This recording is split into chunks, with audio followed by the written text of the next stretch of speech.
ಎಲ್ರಿಗೂ ನಮಸ್ಕಾರ, welcome back to my YouTube channel. ಇವತ್ತು ಬೆಳಗ್ಗೆ ಎಮರ್ಜೆನ್ಸಿ ಅಂತ ಹಾಸ್ಪಿಟಲ್ಗೆ ಹೋಗ್ತಾ ಇದ್ದೀವಿ. ಏನಾಗಿತ್ತು ಏನು ಅಂತ ನೋಡಿ. ಕಂಪ್ಲೀಟಾಗಿ ಫುಲ್ ಮೈಂಡ್ ಆಫ್ ಆಗಿಬಿಟ್ಟಿದೆ. ಯಾಕಂದರೆ ನೈಟ್ ಎಲ್ಲ ಪೇಯ್ನ್ ಇತ್ತು ನನಗೆ.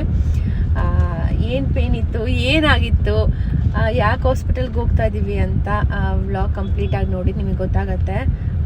ತುಂಬ ಹಾಸ್ಪಿಟಲ್, ಯಾವ ಹಾಸ್ಪಿಟಲ್ ತೋರಿಸೋದು, ಏನು ಎಂತ ಅಂತ ಚೆಕ್ ಮಾಡಿ ಇವಾಗ ಅಪಾಯಿಂಟ್ಮೆಂಟ್ ತಗೊಂಡು ಹೋಗ್ತಾ ಇದ್ದೀವಿ. 12:30ಗೆ ಅಪಾಯಿಂಟ್ಮೆಂಟ್ ಇದೆ. ಬೆಂಗಳೂರು ರೋಡ್ ಆ ಥರ ಇದೆ. ಬ್ಯಾಂಗ್ಳೂರ್ ರೋಡ್ ಈ ಥರ ಇದೆ ಗೈಸ್, ಏನು ಮಾಡೋಕ್ಕಾಗಲ್ಲ.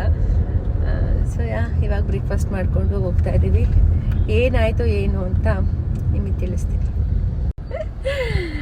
ಸೊ ಗೈಸ್, ನಮ್ಮ ಮನೆ ಹತ್ರನೇ ಇಲ್ಲೇ ಫೋರ್ಟೀಸ್ ಹಾಸ್ಪಿಟಲ್ ಅಂತ ಇದೆ. ಸೊ ಅದೇ ಹಾಸ್ಪಿಟಲಿಗೆ ತೋರಿಸೋಣ ಅಂತ ಇವಾಗ ಸದ್ಯಕ್ಕೆ ಅಪಾಯಿಂಟ್ಮೆಂಟ್ ತೊಗೊಂಡಿದ್ದೀವಿ 12:30ಗೆ. ಸೊ ಹೋಗ್ತಾ ಇದ್ದೀವಿ. ಸಿಕ್ಕಾಬಟ್ಟೆ ನೈಟೆಲ್ಲ ಆ್ಯಕ್ಚುಲಿ ನಿದ್ದೆನೇ ಮಾಡಿಲ್ಲ. ಬೆಳಗ್ಗೆ ಎದ್ದು ಹೋಗ್ಬಿಡೋಣ, ನೈಟ್ ಹೋಗೋದು ಬೇಡ ಅನ್ನೋ ಕಾರಣಕ್ಕೋಸ್ಕರ ಇವಾಗ ಹೋಗ್ತಾ ಇದ್ದೀವಿ. ನೋಡೋಣ ಏನಾಗಿದೆ, ಏನು ಪ್ರಾಬ್ಲಮ್ ಅಂತ ಹೇಳ್ತಾರೆ.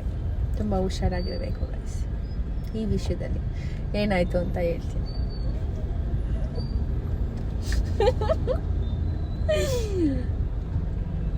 ತೋರಿಸ್ದೆ ಏನು ಟ್ರಾಫಿಕ್ ಅಂತೀರ ಗೈಸ್. ಸಿಕ್ಕಾಬಟ್ಟೆ ಟ್ರಾಫಿಕ್ಕು. ಬೆಳಗ್ಗೆ ಒಂದು ಪ್ಲೇಸಿಂದ ಇನ್ನೊಂದು ಪ್ಲೇಸಿಗೆ ಹೋಗಬೇಕು ಅಂತ ಹೇಳಿದ್ರೆ ಸಿಕ್ಕಾಬಟ್ಟೆ ಟ್ರಾಫಿಕ್ ಇರುತ್ತೆ. ಅದನ್ನು ಟ್ರಾಫಿಕ್ ತೋರಿಸ್ಬಿಟ್ಟು ಹೇಳಬೇಕು, ನಿನ್ನ ತೋರಿಸ್ಕೊಂಡು ಹೇಳ್ಬಾರ್ದು. ಅದು ವೆಹಿಕಲ್ದು ನಂಬರ್ ಪ್ಲೇಟ್ ತೋರಿಸ್ಬಾರ್ದಲ್ಲ ಗೈಸ್, ಅದಕ್ಕೆ ತೋರಿಸ್ತಾ ಇಲ್ಲ. ಹಂಗೆ ಹೇಳ್ತಾ ಇದ್ದೀನಿ ಟ್ರಾಫಿಕ್ ಇದೆ ಸಿಕ್ಕಾಬಟ್ಟೆ ಅಂತ. ನಾಗರಬಾವಿ ಸೈಡ್ ಯಾರೆಲ್ಲ ಇದ್ದೀರಾ ನಿಮಗೆ ಗೊತ್ತಿರುತ್ತೆ ಟ್ರಾಫಿಕ್ ಸಿಕ್ಕಾಬಟ್ಟೆ ಇದೆ ಇಲ್ಲಿ ಅಂತ. ಇವಾಗ ಒಂದು 5 ಮಿನಿಟ್ಸ್ ಹಾಸ್ಪಿಟಲಿಗೆ ರೀಚ್ ಆಗ್ತೀವಿ. ರೀಚ್ ಆಗಿ ಏನಾಗಿದೆ ಏನು ಅಂತ ತಿಳ್ಕೊಂಡು ನಾನು ವ್ಲಾಗ್ನ ಕಂಟಿನ್ಯೂ ಮಾಡ್ತೀನಿ.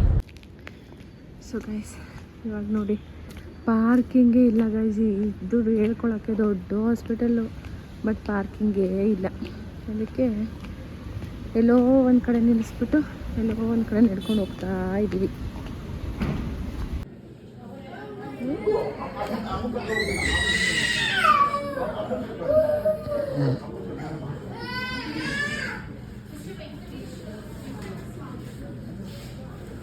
ಫೋರ್ 409 ಈಗ 410 ಹೊರಡಬೇಕು.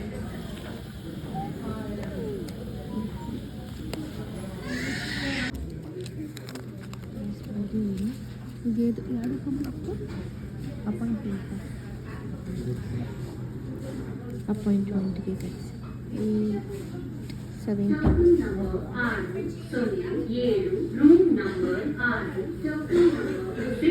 ಸೊ ಗೈಸ್, ಫೈನಲಿ ಆಯಿತು ಗೈಸ್. ಇಷ್ಟಕ್ಕೆ 2000 ಆಯಿತು ಗೈಸ್. ಬರೀ ಒಂದು ಸ್ವಲ್ಪ ನೀರಿದಾಗಿರುತ್ತೆ. ಇಲ್ಲಿ ನೋಡಿ ನಮ್ಮ ಹಸ್ಬೆಂಡ್. ಸೊ ಇವಾಗ ಹೊರಡ್ತಾ ಇದ್ದೀವಿ. ಇಲ್ಲೇ ಹಾಸ್ಪಿಟಲ್ ಇದ್ದಿದ್ದು. ಸೊ ಇಲ್ಗೋ ಇಷ್ಟೊಂದು 2000 ಅಷ್ಟಾಯಿತು. ಯಾಕಾದರೂ ಇಷ್ಟೊಂದು ಆಯಿತು. ಸೊ ಗೈಸ್, ಆ್ಯಕ್ಚುಲಿ ಹಾಸ್ಪಿಟಲೆಲ್ಲ ಮುಗೀತು. ಎಲ್ಲ ಮುಗಿಸ್ಕೊಂಡು ಇದೇ ಹಾಸ್ಪಿಟಲ್ ನೋಡಿ, ಫೋರ್ಟೀಸ್. ಸೊ ಇವಾಗೆಲ್ಲ ಆಯಿತು. ಅರೌಂಡ್ ಒಂದು 2000 ಆಯ್ತಕ್ಕಂತ 2000 ಆಯಿತು. ಆ್ಯಕ್ಚುಲಿ ಏನಾಗಿದ್ದು ಅಂತ ಹೇಳಿದ್ರೆ, ಹೆಡ್ ಬಾತ್ ಮಾಡುವಾಗ ನೀರು ಸ್ವಲ್ಪ ಒಳಗಡೆ ಹೋದಾಗಾಯಿತು. ಏನೋ ಬ್ಲಾಕ್ ಆಯ್ತಲ್ಲ ಅಂತ ಅಂದ್ಕೊಂಡು ಇಗ್ನೋರ್ ಮಾಡಿದ್ದೆ. ಓಕೆ ಸರಿ ಹೋಗುತ್ತೆ ಅಂತ. ಅಗೇನ್ ಮತ್ತೆ ಬ್ಲಾಕ್ ಆದಾಗ ಫೀಲ್ ಆಯಿತು. ಅದಾದಮೇಲೆ ಬಡ್ಸು ಅದು ಇದು.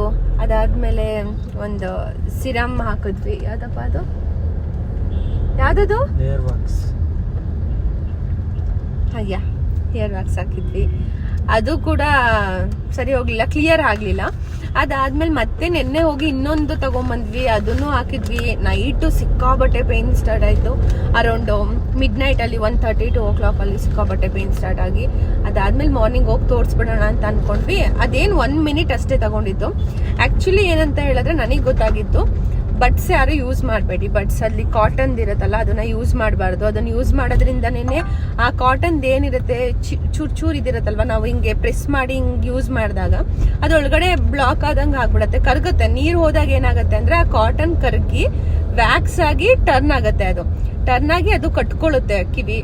ಸೊ ನಾವು ಮಾಡೋ ಒಂದು ಇದರಿಂದ ಬಡ್ಸ್ ಯೂಸ್ ಮಾಡೋದ್ರಿಂದ ನೋಡಿ ಎಷ್ಟೊಂದು ದುಡ್ಡು ಖರ್ಚಾಗುತ್ತೆ, ಮತ್ತೆ ಪೇಯ್ನ್ ಆಗುತ್ತೆ ನೈಟ್ ಎಲ್ಲ. ಬ್ಲಾಕ್ ಆದಂಗ ಆಗುತ್ತೆ. ಒಂದ್ ಕಡೆ ಅಂತೂ ಕಿವಿ ಕೇಳಿಸ್ತಾನೆ ಇರ್ಲಿಲ್ಲ ನನಗೆ. ಕಂದ ಮನ್ಸಲ್ಲಿ ಎಲ್ಲ ನನಗೆ ಕಿವಿ ಕೇಳಿಸ್ತಕ್ಕ ಆಗ್ಬಿಡತ್ತೆ ಅನ್ನೋ ತರ ಭಯ ಎಲ್ಲ ಶುರು ಆಗ್ಬಿಟ್ಟಿತ್ತು ನನ್ಗೆ. ಕಿವಿಡಿ ಆಗ್ಬಿಡ್ತೀನಿ ಅಂತ. ಟಚ್ ವುಡ್ ಆತರ ಎಲ್ಲ ಆಗಲ್ಲ. ಸೊ ಹೋಗಿ ಬರೀ ಗೈಸ್ ಒಂದೇ ಒಂದ್ ನಿಮಿಷದಲ್ಲಿ ಕ್ಲಿಯರ್ ಮಾಡ್ಬಿಟ್ಟು ತೋರಿಸಿದ್ರು. ಇಷ್ಟಿದ್ದಿದ್ದು. ಬಟ್ ಆ ಇಷ್ಟು ವ್ಯಾಕ್ಸ್ ನನಗೆ ನೈಟ್ ಎಲ್ಲ ಪೇನ್ ಆಗಿದೆ. ನೈಟ್ ಎಲ್ಲ ಹತ್ತಿದ್ದೀನಿ. ಸೊ ಯಾರು ತಪ್ಪು ಮಾಡಬೇಡಿ. ಬಟ್ಸ್ ಯಾರು ಯೂಸ್ ಮಾಡಬೇಡಿ. Especially cotton. ಹಳೆ ಕಾಲದಲ್ಲಿ ಯೂಸ್ ಮಾಡ್ತಿದ್ರು ನೋಡಿ. ಅದೇನು ಕಂದ ನೀವು ಹೇಳಿದ್ರಲ್ಲ, ಚಿಮ್ಟ ಅಂತ ಯೂಸ್ ಮಾಡ್ತಿದ್ರು ನೋಡಿ. ಚಿಮ್ಟದು ಸೆಟ್ ಅಲ್ಲೇನೆ ಒಂದು ರೌಂಡ್ಗೆ ಚಿಕ್ಕಗೊಂದು ಬರುತ್ತೆ ನೋಡಿ, ಸ್ಪೂನ್ ತರ ಚಿಕ್ಕದು ಗುಗ್ಗೆ ಕಡ್ಡಿ ತರ. ಅದನ್ನ ಯೂಸ್ ಮಾಡಿ. ಆಕ್ಚುಲಿ ಅದನ್ನ ಯೂಸ್ ಮಾಡಿನೇ ನನಗೆ ರಿಮೂವ್ ಮಾಡಿದ್ದು ಇವಾಗ. ಸೊ ಹಾಗಾಗಿ ಅದನ್ನ ಯೂಸ್ ಮಾಡಿ. ಯಾವುದೇ ಕಾರಣಕ್ಕೂ ಯಾರು ಬಡ್ಸ್ ಯೂಸ್ ಮಾಡಕ್ ಹೋಗ್ಬೇಡಿ. ನನಗಾಗಿರೋ ಥರನೇ ನಿಮ್ಗೂ ಆಗೋ ಚಾನ್ಸಸ್ ಇರುತ್ತೆ. ಸೊ ಮುಂಚೆನೇ ಹೇಳ್ತಾ ಇದ್ದೀನಿ. ಇವಾಗ ಊಟ ಏನಾದರೂ ಮಾಡೋಣ ಅಂದಿವೆ ಅಲ್ಲಿ ಅಂತ ಅಂದ್ಕೊಂಡ್ವಿ. ಬಟ್ ನನಗೆ ಹಾಸ್ಪಿಟಲ್ ಆ ಫೀಲ್ ನನಗೆ ಹೋಗಿ ಬಂದ್ಬಿಟ್ರೆ ಗೈಸ್, ನನಗೆ ಎಲ್ಲೋ ಹೋಗಿ ಬಂದಿದ್ದೀನಿ ಅನ್ನೋ ಥರ. ಹಾಸ್ಪಿಟಲ್ ಆ ಎನ್ವೈರನ್ಮೆಂಟ್ ಏನಿದೆ ಅದು ನನಗೆ ಸ್ವಲ್ಪ ಇರಿಟೇಷನ್ ಆ್ಯಂಡ್ ಒಂಥರ ನನಗೆ ಅಡ್ಜಸ್ಟೇ ಆಗಲ್ಲ. ಒಂಥರ ಫೀಲ್ ಆಗುತ್ತೆ. ಸೊ ಅದರಿಂದ ಇವಾಗ ಲಂಚ್ಗೆ ಹೋಗೋಕ್ಕೆ ಅಲ್ಲಿ ಕುತ್ಕೊಂಡು ನೆಮ್ಮದಿಯಾಗಿ ಊಟ ಮಾಡೋಕ್ಕಾಗಲ್ಲ ಅನ್ನೋ ಕಾರಣಕ್ಕೋಸ್ಕರ ನನ್ನ ಹಸ್ಬೆಂಡ್ಗೆ ಊಟ ಪಾರ್ಸಲ್ ತೊಗೊಂಬಿಡಿ ಅಂದೆ. ಅವ್ರು ತರೋಕೆ ಹೋದರು. ಸೊ ಇನ್ ಬಿಟ್ವೀನಲ್ಲಿ ನಾನು ವ್ಲಾಗ್ ಮಾಡ್ತಾ ಇದ್ದೀನಿ. ತುಂಬ ಚೆನ್ನಾಗಿ ನೋಡಿದ್ರು. ಆ್ಯಂಡ್ ಸಮ್ಟೈಮ್ಸ್ ನನಗೆ ನೈಟ್ ಅವ್ರಿಗೆ ನಿದ್ದೆನೇ ಮಾಡೋಕ್ಕೆ ಬಿಟ್ಟಿಲ್ಲ ಗೈಸ್. ಅರೌಂಡ್ 2-3 ನಿದ್ದೆನೇ ಮಾಡೋಕ್ಕೆ ಬಿಟ್ಟಿಲ್ಲ. ನೋವ್ತಾ ಇದೆ. ಈ ಕಡೆ ಅಂತೂ ಕಂಪ್ಲೀಟಾಗಿ ಹೇಗಾಗಿತ್ತು ಅಂತಂದರೆ, ಈ ಕಡೆ ಫುಲ್ಲಿಂಗ್ ಕ್ಲೋಸ್ ಮಾಡ್ಕೊಂಡು ಕುತ್ಕೊಂಡ್ಬಿಟ್ಟಿದೆ. ಆಗ್ತಾನೆ ಇರಲಿಲ್ಲ. ಮತ್ತು ಏರ್ಪೋರ್ಟ್ಸು ಹಾಕೊಂಡು ಕುತ್ಕೊಂಡ್ಬಿಟ್ಟಿದೆ. ಬಿಕಾಸ್ ಆ ಡಿಫ್ರೆನ್ಸ್ ಹಿಂಗೆ ನಾರ್ಮಲ್ ಆಗಿದ್ರೆ ಇದು ಬ್ಲಾಕ್ ಆಗಿರೋದು, ಇದು ಓಪನ್ ಇರೋದು, ಆ ಡಿಫ್ರೆನ್ಸ್ ಪೇನ್ ಬರ್ತಾ ಇತ್ತು. ಸೊ ಏರ್ಪೋರ್ಟ್ಸ್ ಹಾಕೊಂಡಾಗ ನನಗೆ ಎರಡೂ ಈಕ್ವಲ್ ಅನ್ನೋ ಥರ ಫೀಲ್ ಬರ್ತಾ ಇತ್ತು. ಅದಕ್ಕೋಸ್ಕರ ನಾನು ಹಾಗೆ ಇಟ್ಕೊಂಡಿದ್ದೆ. ಸೊ ಹಾಗಾಗಿ ಎಲ್ರಿಗೂ ಹೇಳ್ತಿರೋದು, ಹುಷಾರಾಗಿರಿ. ಬಡ್ಸ್ ಯಾರು ಯೂಸ್ ಮಾಡೋಕ್ಕೆ ಹೋಗಬೇಡಿ. ಸೊ ಇದಾಗಿತ್ತು ಇವತ್ತಿನ ವ್ಲಾಗ್. ಇವಾಗ ಊಟ ಪಾರ್ಸಲ್ ತೊಗೊಂಡೋಗಿ ಊಟ ಮಾಡಿ ಟ್ಯಾಬ್ಲೆಟ್ಸ್ ಕೊಟ್ಟಿದ್ದಾರೆ. ತುಂಬ ಟ್ಯಾಬ್ಲೆಟ್ಸ್ ಕೊಟ್ಟಿದ್ದಾರೆ. ಸೊ ಇದನ್ನೆಲ್ಲ ಟ್ಯಾಬ್ಲೆಟ್ಸ್ ತೊಗೋಬೇಕು. ನೋಡಿ ಚಿಕ್ಕದು ಎಷ್ಟು ದೊಡ್ಡ ಪರಿಣಾಮ ಬೀರುತ್ತೆ ಅಂತ ಅಂದರೆ, ಅರೌಂಡ್ ಒಂದು 2-3 ಡೇಸಿಂದ ಇದೇ ಆಗಿತ್ತು. ಮುಂಚೆ ಎಲ್ಲ ಅಮ್ಮನ ಹಾಸ್ಪಿಟಲ್ಗೆ ಕರ್ಕೊಂಡೋಗಿದ್ದು. ಇವಾಗ ನಾನು ಹಾಸ್ಪಿಟಲ್ಗೆ ಹೋಗ್ತಿರೋದು. ಈ ಪಾಸ್ಟ್ 2 ಮಂತ್ಸಿಂದ ನಮಗೆ ಹಾಸ್ಪಿಟಲ್ಗೆ ಹೋಗೋದು ಬರೋದೇ ಆಗೋಗ್ಬಿಡೋದೆ. ಸುಮ್ಮನೆ ಹಾಸ್ಪಿಟಲ್ಗೆ ದುಡ್ಡು ಖರ್ಚಾಗಿದೆ ಅಂತಲೇ ಹೇಳ್ಬೋದು.